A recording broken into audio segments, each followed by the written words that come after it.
Chapter number 4. Eliza's Sorrows to James H. Birch.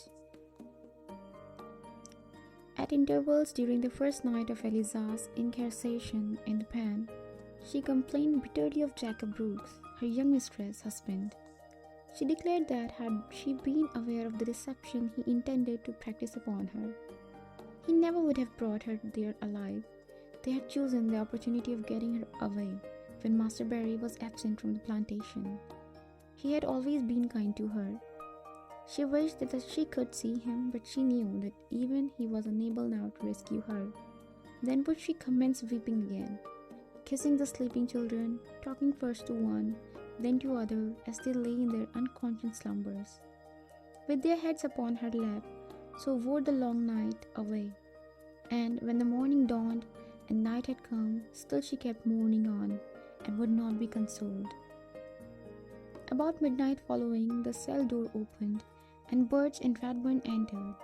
With lanterns in their hands, Birch, with an oath, ordered us to roll up our blankets without delay, and get ready to go on board the boat. He swore we would be left unless we hurried fast. He aroused the children from their slumbers with a rough shake, and they were these sleepy, it appeared. Going out into the yard, he called Clamray, ordering him to leave the loft and come into the cell and bring his blanket with him.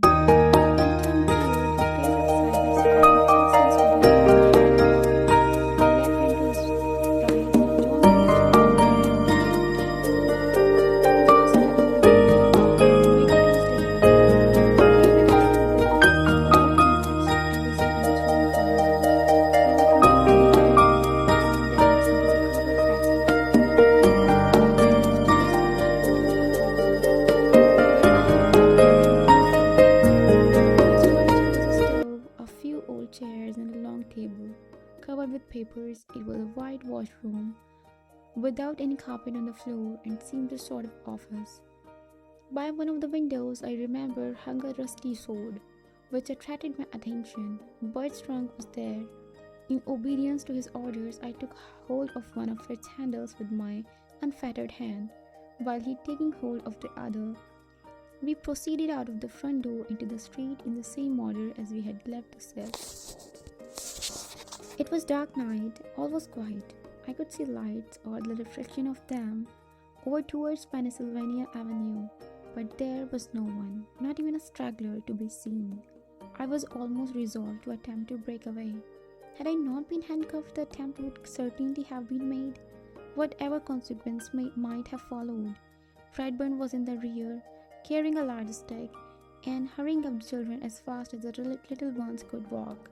So we passed, handcuffed and in silence, through the streets of Washington, through the capital of a nation, whose theory of government, we are told, rests on the foundation of man's inalienable right to life, liberty, and the pursuit of happiness. Hail, Columbia, happy land indeed. Reaching the steamboat, we were quickly hustled into the hold. Among barrels and boxes of freight, a colored servant brought a light, the bell rung, and soon the vessel started down the Potomac, carrying us we knew not where. The bell tolled as we passed the tomb of Washington. Birch, no doubt with uncovered head, bowed reverently before the sacred ashes of the man who devoted his illustrious life to the liberty of his country. None of us slept that night, but Randall and little Annie. For the first time, Clamray was wholly overcome. To him, the idea of going south was terrible in the extreme. He was leaving the friends and association of his youth, everything that was dear and precious to his heart, in all probability never to return. He and Eliza mingled their tears together, bemoaning their cruel fate. For my own part, difficult as it was, I endeavored to keep up my spirits. I resolved in my mind 100 plans of escape, and fully determined to make the attempt the first desperate chance that offered. I had by this time become satisfied, however, that my true policy was to say nothing further on the subject of my having been born a free man. It would but expose me to maltreatment and diminish the chances of liberation. After sunrise in the morning, we were called up on deck to breakfast. Birch took our handcuffs off and we sat down at the table.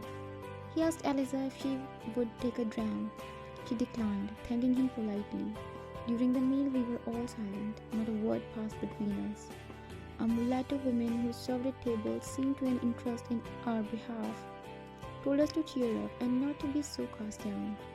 Breakfast over, the handcuffs were restored and Birch ordered us out on the stern deck.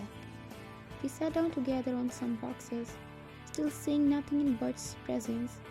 Occasionally a passenger would buck out where we were, look at us for a while, then silently return. It was a very pleasant morning. The fields along the river were covered with verdure, far in advance of what I had been accustomed to see at the season of the year. The sun shone out warmly, the birds were singing in the trees, the happy birds. I envied them. I wished for wings like them, that I might cleave the air to where my birdlings waited vainly for their father's coming in the cooler region of the north. In the forenoon, the steamer reached Aquia Creek. Their passengers took stages, Birch and his wife, 5 slaves occupying one exclusively. He laughed with the children, and at one shopping place went so far as to purchase them a piece of gingerbread. He told me to hold up my head and look smart. That I might perhaps get a good master if I behaved myself. I made him no reply.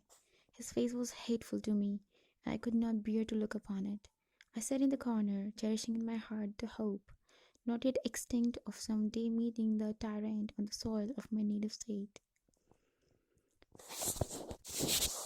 At Fredericksburg, we were transferred from the stagecoach to a car, and before dark arrived in Richmond, the chief city of the Virginia. At this city we were taken from the cars and driven through the street to a slave pen, between the railroad depot and the river, kept by a Mr. Goodine.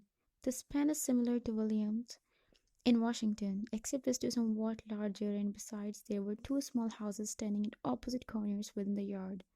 These houses are usually found within slave yards, being used as rooms for the examination of human cattle by purchasers before concluding a bargain.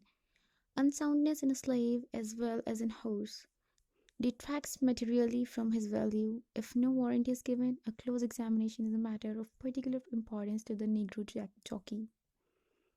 We were met at the door of Goodine's yard by that gentleman himself, a short, fat man with a round, plump face, black hair and whiskers, and a complexion almost as dark as some of own negroes. He had a hard, stern look, and was perhaps about 50 years of age. Birch and he met with great cordiality.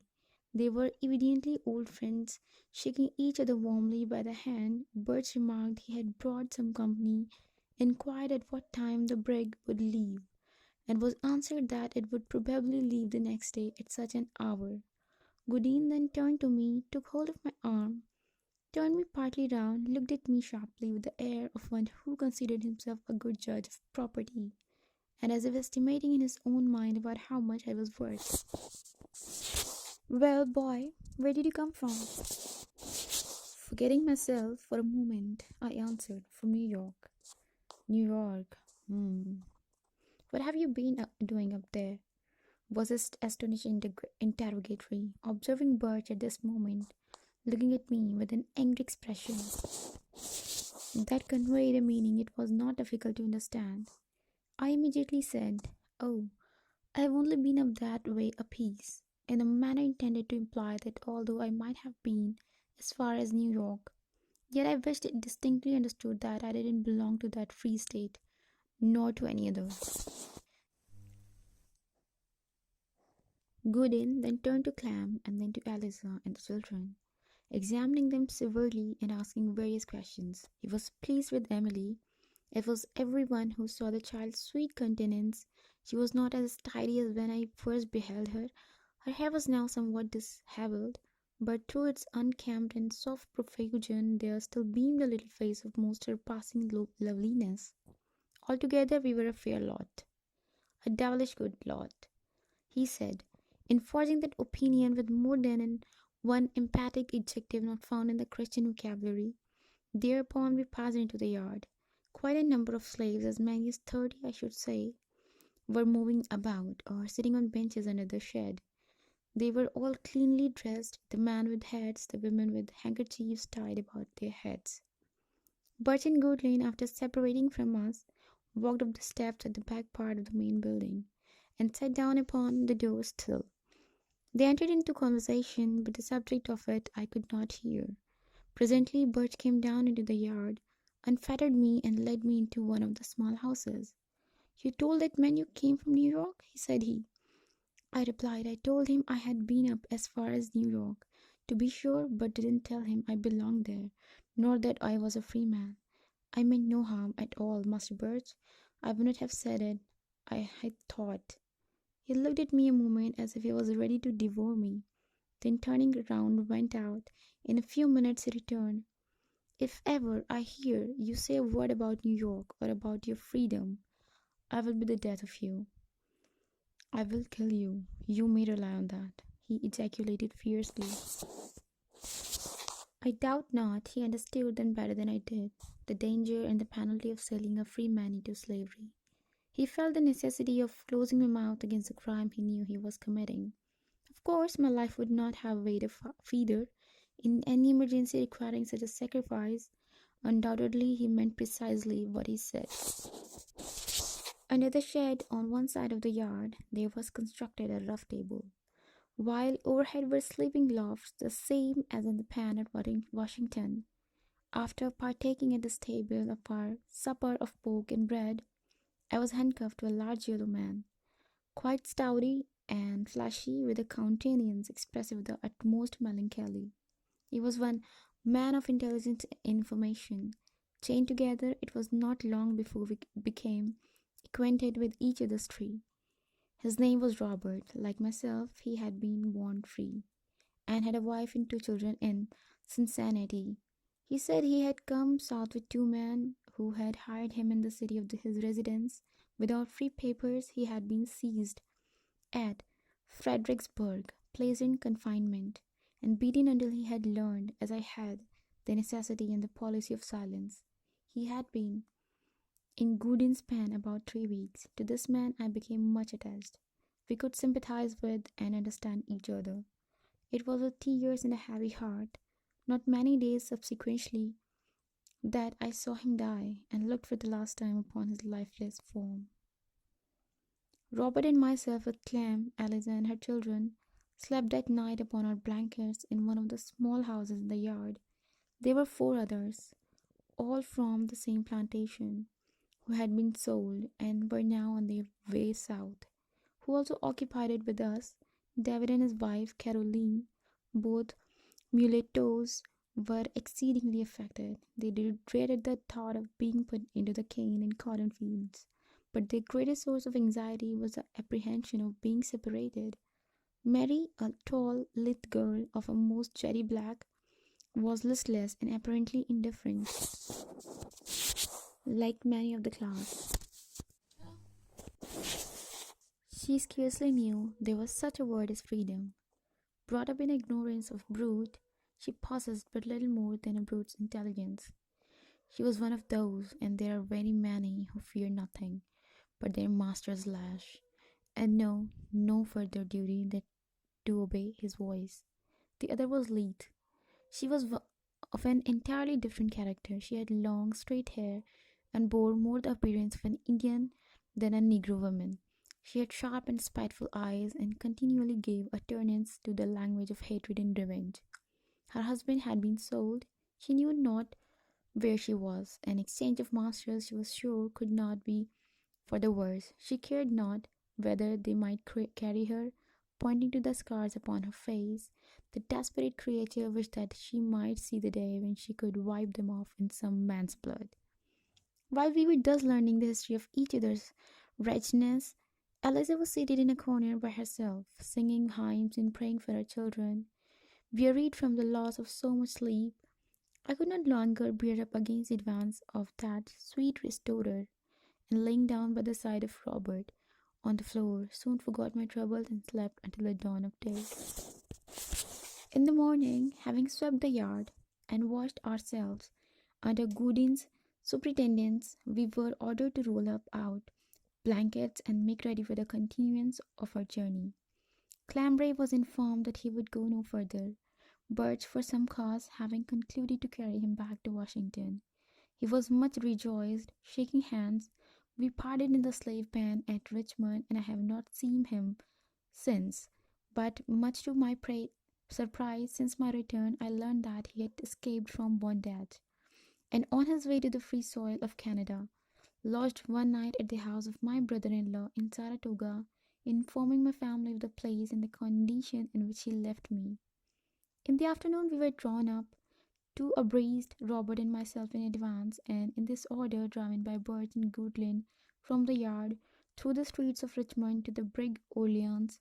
She was a vessel of respectable size, full rigged, and freighted principally with tobacco.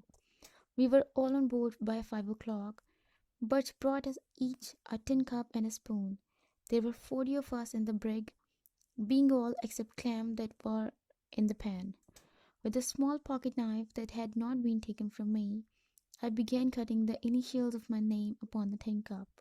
The others immediately flocked round me, requesting me to mark theirs in a similar manner. In time, I gratified them all, of which they did not appear to be forgetful. We were all stowed away in the hold at night, and the hatch bared down. We laid on boxes, or wherever there was room enough to stretch our blankets on the floor.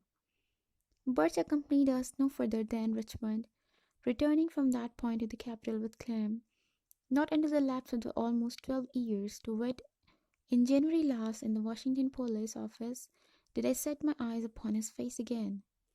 James H. Birch was a slave trader, buying men, women, and children at low prices, and selling them at advance.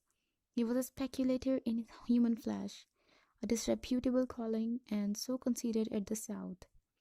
For the present, he disappears from the scenes recorded in this narrative, but he will appear again before its close, not in the character of a man-whipping tyrant, but as an arrested, cringing criminal in a court of law that failed to do him justice.